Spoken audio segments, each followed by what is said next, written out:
බත්තයි බත්තයි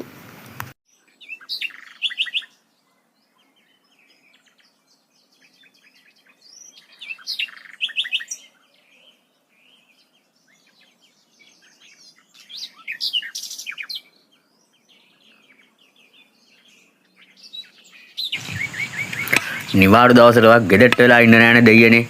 මෙච්චර මේ වැහි ඇල්ලේ ටෙමි දරත් කපන්න වෙලානේ. කටාඩ බැන්නට වඩා හොඳයි බෙල්ල වැලක් දාගෙන මුහුදට පැන්නන. තාත්තේ ඔය පිහිය හරියට කැපෙන්නේ නෑ නේද? අම්මා වගේම තමයි මේකත් අහන්න නැති දෙයක් නෑනේ රෙද්ද.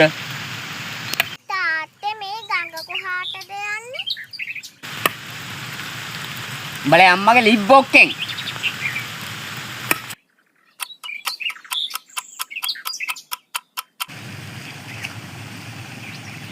මයි පුතා අහසත් මන්දාරම් කරන් එන්නේ. තරටියක් තරම් ඉක්මනට යන්. වැහි පොද්දක් කැටෙන්න කලින්. කෝ පුතේ දර ටික? මං ඒ ටික ගඟට දැම්මා. මොනවා? හත් දෙයියනේ.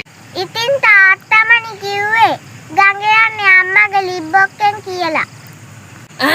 ඉතින් මං ගඟට දැම්මා. අම්මා ගෙදරින් ගනි. මොනවා? හත් දෙයියනේ අර දැන් අතත් ඉන්න හම්බෙන්නේ.